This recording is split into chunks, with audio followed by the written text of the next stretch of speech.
We start this show by taking a look at 26 hours of terror, the time during which Spain, Barcelona, areas around it were under siege. We take a look at the sequence of events before we deep dive into the show. Let's take a look at the first location. This happened on the 16th of August, 11:15 p.m. First reports came in from Alcanar. This is where the explosion was heard. This is in south of Barcelona. This was just one attack at the time, and reports kept on emerging. It seemed like any other incident. We heard after a couple of hours that in that attack, one person had lost their lives and 16 others were injured. Police later said that this was the place where the attackers were preparing a larger attack. They had bomb-making material. All these reports started coming in only a day later. We go back and take a look at what happened the following day when Barcelona was brought on its knees. It was stunned. People were shocked. This is what happened at Plaça de Catalunya, at the heart of the city, a place which is a tourist hotspot. Terror struck. At 5 p.m., reports started coming in of a terror attack, a possible terror attack at the time. No reports were confirmed. And a few minutes later, we heard reports of a white van. As we go into that main street, this is the street, the last Rambla street, which is a tourist hotspot. We heard reports at 5 p.m. that a white van plowed through crowds, injuring many, killing several others. Reports were slowly trickling in. We heard about one person dead, but later on we learnt that that number climbed up to 13 and another person succumbed to injuries. So a total of 14 people were left dead in this attack that followed after 5 p.m. Security forces were completely pressed into action at this point. They were trying to figure out what has happened. This, in fact, is the exact spot over here at Plaça de Catalunya where this white van came. It plowed, it rammed itself into people, and the attacker got off the car and he ran away. In fact, this is the sequence of event. As we were talking about, 13 people were killed, about 100 people injured, one person succumbed later, so the total death toll now stands at 14. One of the worst terror attacks that Spain has seen after the 2004 Madrid bombings. Security forces were still trying to figure out what had happened. In the meantime, this attacker, he fled on foot, and that's when the massive search operations began to find this attacker at that particular place. That area was completely cordoned off. This entire area was completely cordoned off. People were told to vacate the streets, lock themselves inside of restaurants and other buildings in the vicinity. The attacker was still on the run. 6:30 p.m., an hour and a half later at Vic, police found a second van. Later, the police said the second van was a getaway van. The attacker used this van to flee from the location. That development took place at 6:30, and the attackers by that time were still on the run. We kept on getting visuals of security forces running through the streets, the narrow alleys, to find the attacker, to close in on him. Reports started emerging that the attacker was holed up in a bar, but those were still unconfirmed at this point. That was a time of hectic developments. Remember, this is just an hour and a half after the man plowed the van into a crowd of people. Then, at about 7 p.m., half an hour later, when the police were still looking for the attacker, you have Sant Just Desvern. This is the location. You see a lot of houses in that area. It looks mainly a residential cum commercial complex. This is where a man was killed. This is on the outskirts of Barcelona, several miles off the main city. Now, this suspect was trying to drive through a roadblock. The police by now, security forces, were getting the picture. They knew this was something bigger. This was a coordinated strike and not just one single attack that they had learnt about on Wednesday. At about 8 p.m., the first breakthrough came in. Police arrest the first suspect, Driss Al-Kabir. This boy they suspected was the man who was behind the plowing of the van attack, leaving 14 people dead. This was 8 o'clock, exactly 3 hours after the last Ramblas attack happened. In fact, he was, they later learned he's 28-year-old and Moroccan, of Moroccan origin. So this is how the story unfolded till 8 p.m. on the 17th of August. But it didn't end over there. In fact, an hour and a half later, we take you to Alcanar. We take you back to the place of the first attack. the police make a second attack. The suspect was named Joseph Luis Trapero. This is the second success that came on the way of the security forces. In fact, Trapero, they learnt again, is of Moroccan origin. Then this is what happened on the 17th of August. We take you to the 18th of August now, where in Cambrils, another incident took place. Authorities were totally baffled what had happened. In fact, this is 120 kilometers south of Barcelona. 5 attackers drove an Audi car into several pedestrians. Another big attack that the securities weren't exactly expecting. 6 civilians were injured after these attackers drove an Audi car into them. And 1 police officer was also among those who were killed.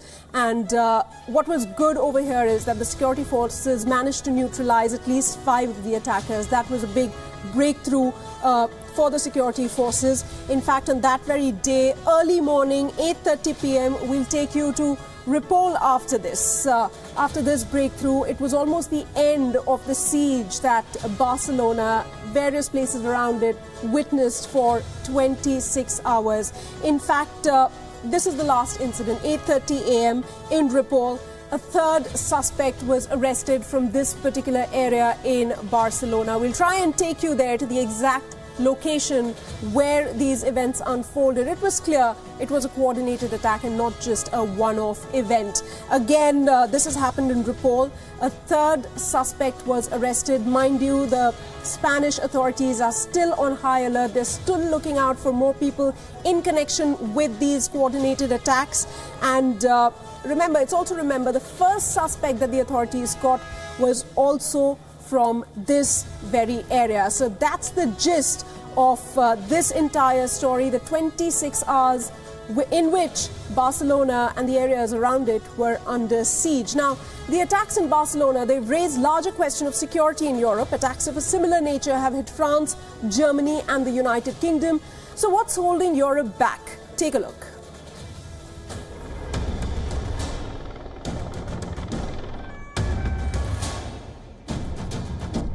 Statistically, the risk of being caught up in a terror attack is incredibly low, but that may be changing now. From London to Nice to Barcelona, Europe is under attack. On Thursday, yet another van-ramming terror attack brought Barcelona to its knees. Iconic Las Ramblas, one of Europe's tourist hotspots, shuddered under coordinated terrorist attacks. Eviti sortir de casa seva, que la gent eviti, evidentment, desplaçar-se en aquesta zona afectada de la plaça Catalunya de les Rambles i que se segueixin totes les recomanacions tant del cos de Mossos d'Esquadra com de la Guàrdia Urbana de Barcelona. La policia està treballant sobre el terreny i demanem que tothom segueixi aquestes recomanacions.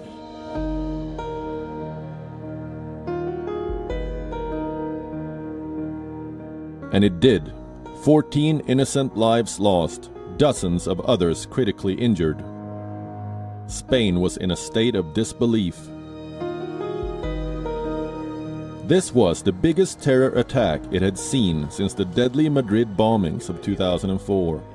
But this was a series of coordinated attacks, not just one. The initial attack broke the peace of a warm summer afternoon in a packed, tourist-friendly area of Barcelona, Las Ramblas, at the peak of vacation season. The second attack took place hours later in Cambrils, a resort south of Barcelona, when an automobile careened into pedestrians and a police vehicle. Police killed the 5 attackers. 6 civilians were injured. Police says the Cambrils attack follows the same trail as the attack in Barcelona. The 2 attacks, according to the police, linked to an explosion in a house in Catalonia on Wednesday. 1 person was killed. Within minutes of the news breaking, alarm bells went off in France, and it has been the hardest hit among EU states. As soon as we heard about the attack, we put in place double measures. First of all, we contacted through all means the French people we have details for who have signed up to what we call Ariane, a measure allowing French people who travel to sign up to get security measures. Germany expressed its solidarity with Spain.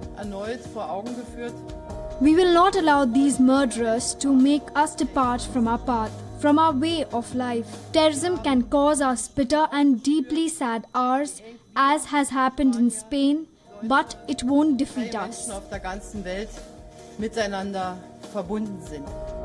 Russians identified with the victims. Messages of support poured in. In relation to the recent terror attack in Spain, I feel very sorry for the people who were killed and injured, and I decided to lay flowers. This is a tragedy that is happening in Europe in general and in Spain in particular. Recent attacks in other European cities have been claimed by Islamists who claim they were inspired by ISIS. Currently, more than 1,000 people are on the radar of the Spanish police, while 259 people are being investigated by the courts and 500 telephones are being tapped as part of dozens of investigations. The pattern is similar in other European countries. The mission is so complicated that in their reports to the government, the anti-terrorist services all arrive to the same worrying conclusion. A new attack seems inevitable. For Sana Khan, Johan Castell reporting, WION. And in fact, this is the latest that we're hearing from Europe. There has been another attack, this time in Finland. Several people are injured after knife-wielding attackers went on a stabbing spree in the city of Turku there. One suspect has been shot, while many others are said to be on the run. Reports say the attackers were shouting pro-jihadi slogans. This incident comes just a day after the terror attacks in Barcelona.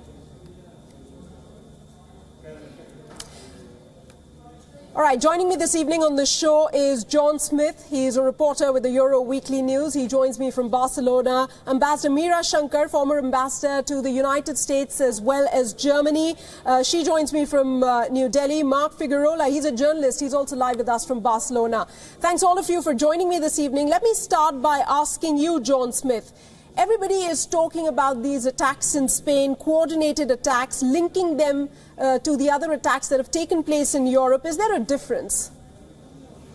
There doesn't seem to be a great deal of difference. One thing that's very interesting is that even 18 months ago, ISIS appeared to be able to put a number of troops into places like Paris, armed with bombs and with automatic machine guns.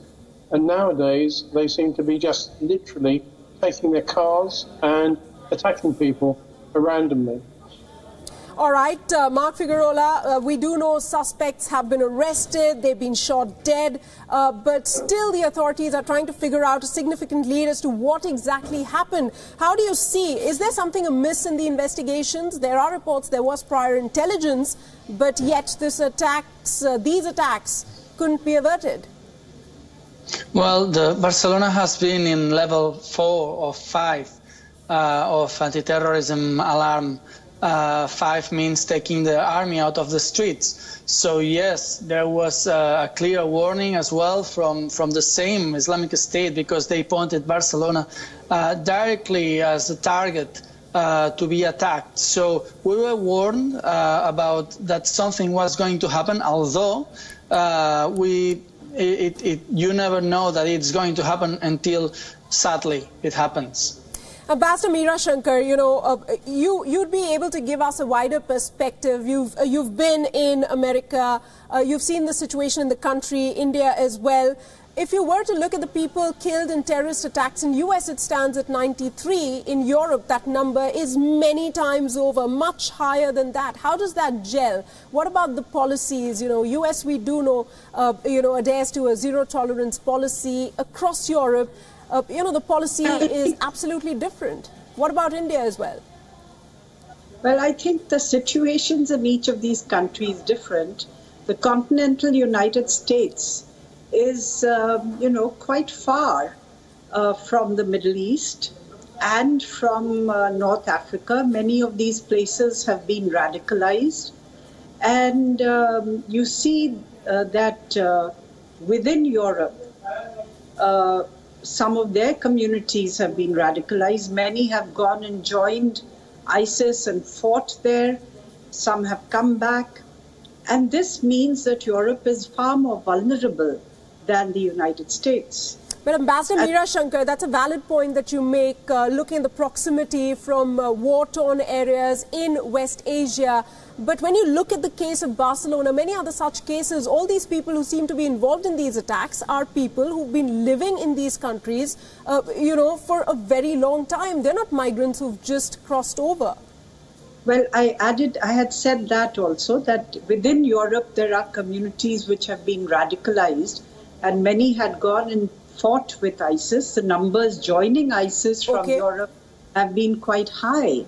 So this is an issue of concern for Europe, and that is something which is different to the United States. All right. May I please request all my guests to stay on with me? We need to take a look at the exact specifications of these news reports that we've been getting in continuously from Spain. My colleague Archit Sheshadri explains what we know about the attack and what we don't.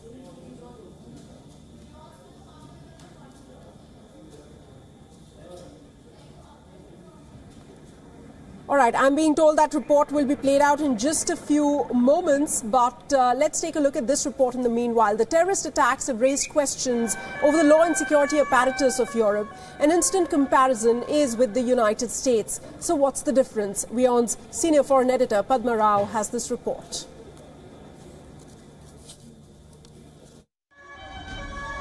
Yet another willful murderer weaving his truck amongst innocent crowds. Yet more bloodshed. 14 people lost their lives when a white transporter mowed them down on a mellow summer evening in Spain's Barcelona. The attacker is on the loose. Europeans are angry and panicked.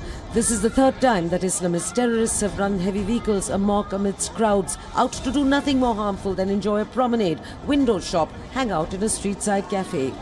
Meanwhile, across the Atlantic, in the country which is at the helm of the anti-terror war being waged in the Middle East and supported by these European nations, it's quite a different picture. There are other instances of violence, but not Islamist terror attacks. Let's break down where, how many, and importantly, why. In the United States on 9/11/2001, there were 3,000 casualties. Between 2001 and 2017, there were a total of 94 casualties. In Europe, between 2001 and 2017, there were 635 casualties. Security analysts point to a curious factor. The United States leads the war against Islamist terrorism around the world and in its epicenter in Afghanistan, Pakistan. It is several times larger than Europe. Its cities are far more densely populated, and yet the United States has yet to see a mass attack with a weapon as everyday as a truck, as has been the case in Europe. In the United States on 9/11/2001, it was a hijack, it was air crashes. In Europe, trucks in crowded markets, attacks on music halls, public transport, hostage-taking. But if the United States is an industrialized economic superpower, so are the states of the European Union. So why this glaring difference? And why is Europe, not the United States, under massive attack? In the US, there is unified intelligence sharing and law enforcement between individual US states. In Europe, there's a lack of routine intelligence sharing, poor coordination between individual EU countries. In the US, there's tough homeland security at the entry point to the United States, there are uniform laws, and the country is far from Syria. In Europe, there are open porous borders and differing laws in individual EU states, and the continent is closer to Syria. It's also the nature of public discourse that varies. In the US, nearly 100% support for zero-tolerance anti-terror policies, whereas in Europe, this put stops on surveillance and stress on privacy laws. And finally, there are more Western Europeans fighting along with the Islamic State in Iraq and Syria as compared to Americans. Only about 100 Americans joined the renegade terror group, while almost 4,000 Europeans have traveled to join the Islamic State. While the United States' Muslim population overall is less than 1% of the total population and better integrated, the European Muslim population ranges from between 5 and 10%. And given the influx of refugees escaping the wars that the same West has created, given Europe's welcome all policies based on human rights, that number is swelling exponentially. Padma Rao, WION. Well, John, I'd like to come to you at this point. Do you think that it's time that Europe moves to a zero-tolerance policy in terrorism-related cases like the US? Are you of this view? It's very difficult to actually suggest there should be zero tolerance when most of the people who've been involved in these atrocities have been born and bred in the countries themselves. Very simply, do you go out and do you arrest every single Muslim person in any individual country? Of course you can't. You just have to be alert and accept that these things will happen from time to time. Okay, and Mark, what do you think? Well, the policy here in Catalonia that has been going on until for a long time, it's the integration and the early identification of those subjects, of those people who could be prone to radicalism. A lot of work has been done by the same police, by the same Mossos d'Esquadra on schools, with the doctors, with the hospitals, with social workers, with the same Islamic community in Barcelona. Not only in Barcelona, but in the whole of Catalonia, actually. I'm talking about mayors talking with imams.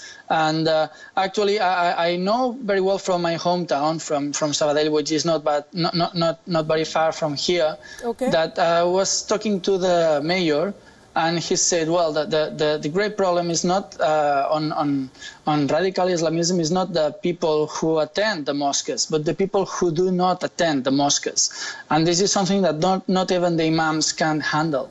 All right. Interesting insight. Ambassador Meera Shankar, one quick question to you, and then we'll head into a very short break. Look at other European places like Sweden, for instance. It was hit by a massive terror attack. It decided to change its strategy. It decided to change how it looked at terrorism on the whole. Do you see a change, perhaps, in the way Europe handles these cases now?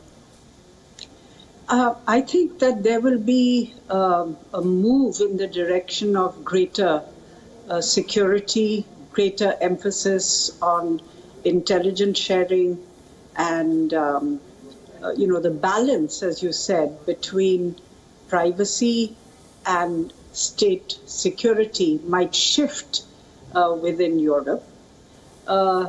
Clearly, it's difficult to predict, even where you have warnings, it's difficult to predict the precise manner in which these things will happen.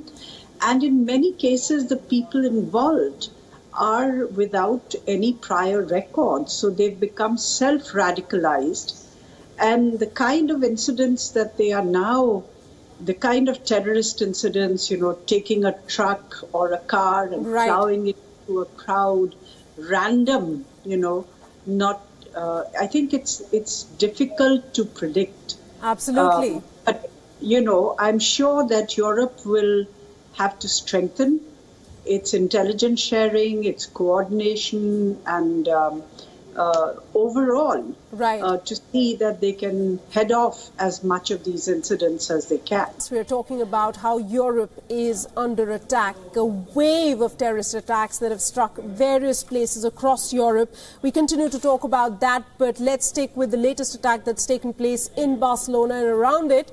Archit Seshadri explains what we know about it and what we don't.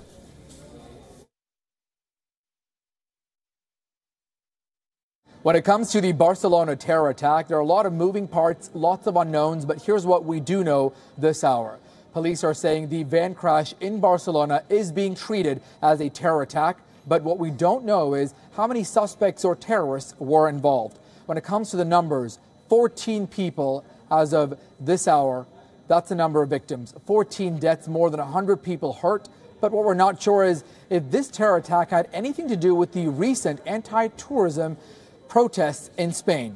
There were also coordinated attacks. What we do know at this point is investigators saying all of the locations were linked. The one in Barcelona, the one in Alcanar, and the one in Cambrils. All of those were linked, but what we're not sure is were these attackers part of a wider terror organization, or were they in fact lone wolf attackers? Police gunned down 5 suspects. 4 of them are now in custody, but we're not sure at this point if these were in fact under police watch, were Spanish law enforcement keeping a close watch on these attackers. What we do know is that ISIS has claimed responsibility. What we're not sure is there enough evidence to point the finger at Islamic State? Lots of moving parts, lots of unknowns. Barcelona, the latest city in Europe to fall under a terror attack. Archit Seshadri, WION. And John Smith, who is a reporter with the Euro Weekly News, he joins me live from Barcelona. Mark Figueroa, he's also a journalist. He's also live with us from Barcelona. John, let me ask you, it's a bigger issue for all of Europe. Personal surveillance, protection of personal data, these are issues that raise European hackles. According to their laws, they have a right to say no. But should that change? It's very difficult to have a real concept of who's being looked at and who isn't being looked at. You cannot expect the governments of any of the countries to admit who they're looking in at and who they're not. I think to actually expect the laws to be changed is probably to expect too much. I think the various security forces... But Sweden has done it. I mean, it's in the interest of... I'm saying Sweden has amended laws, it has changed strategy, it has changed the way it handles terrorist cases. There is a difference between Sweden, which has very few internal residents who are Muslim, and somewhere like Spain, which is just across the road, just across the straits from North Africa, with a huge Muslim population. And the same with France, which has a huge Muslim population. In reality, if you try and change the laws too much, you're actually going to radicalize people more rather than less, in my opinion. Okay, well, I would beg to differ on that on various counts, but that's besides the point. Mark, would you agree with what John is saying? Is it just about Islamists, fundamentalists over here? Is there's a bigger problem? Because Spain has a history of, Islamic with Muslims. It has a long history of it, and plus in some cases it's not even related to migration. We saw something like this in Charlottesville in Virginia just a few days ago. Well, actually Spain has a huge story of Muslim Spain actually has 700 of years of Muslim Spain. That's right. in Al-Andalus. And this is something that, as well, Islamic State is claiming. Although, sorry, the recent events, especially in the peninsula, because it's different with the Ceuta and Melilla, which are enclaves in Africa, or even the Canary Islands, or even the old colonial. Africa, northern Morocco, but in the peninsula until very recently, it was very rare to see people that was not white and Catholic and Spanish or Catalan in the streets. It was actually that's something that I was talking with a friend of mine that I was born in 1996 and he was born in 1992, the year of the Olympics. And I was telling him, well, when I was at university, I don't remember any girl wearing the what's the name of the scarf? No, the burqa. Wearing the hijab. Not the hijab. Yeah, exactly, not the burqa. Come on, let's be realistic. No, wearing a hijab. No, and he said, no, really? This is because I know that he had some friends that they were at university wearing hijab. So this is something very recent. This is something like very new from us. Right. Actually, the largest immigration wave. I think that it became on the year 2000, especially from Moroccan people. Right. They came here. They settled down. They made their families, and they kind of integrated here. Right. And, in fact, that's the problem. The way they're integrated, they are residents. So, and also the laws are such that no action can be taken until and unless the crime is committed. Yes. Very quickly. May I make a point on that? Sure. The area where the attack was done was in Ciutat Vella, was the district with the highest immigrant rate in all Barcelona, one of the highest immigrant rate in all Spain. Around 60% of the people there is immigrant. Most of these people is from Pakistan. Most of these people from Pakistan, they are Muslim, of course, but they are not only Pakistanis, they are also from Algeria, from Morocco, from Philippines, right. Most of them Muslim countries. Most of the people who runs the businesses in Las Ramblas, they are Muslim. Okay. Most of the people who, and I think, I remember that some of the nationalities, the police released that they were between the injured people. There was Morocco, there was Kuwait, there was there was as well Algeria. Right. They are Muslim countries. I get your point, but we're completely running out of time. One last reaction from you, John. Let's also explore this angle of how easy it is to carry out these kind of attacks. You just have to have enough money to go out and rent a car, and that's about it. You don't need much planning. You don't need to have a nexus or backing of a lot of people, and certainly no problem of security checks, because it's not a bomb-laden vest that one is carrying on. It's a car. Everybody is allowed to drive a car. That's very easy. You just rent a car and you just drive it, and right. You just move the people. Absolutely. In fact, John, I want to take your reaction to that. I'm sorry, I was a little bit disturbed. I'm in a large office. All right. I was talking about how easy it is to carry out attacks like these, where you just have to rent a van or a big lorry or a truck and you can carry out an attack. Do you think at least one can start by putting some amount of regulation and checks in place?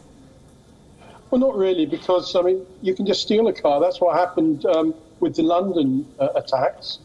And indeed, we have here some reports coming in saying that vans have been stolen. We think it was a fake report, right. Just to irritate somebody. But it's easy to get hold of a van, and plenty of people own vans already. All right. In fact, we completely run out of time, but it was very interesting. Thanks so much, John Smith and Mark, for joining me on the show this evening and sharing your thoughts. Of course, this is something that perhaps will still continue to unfold in the days and weeks to come.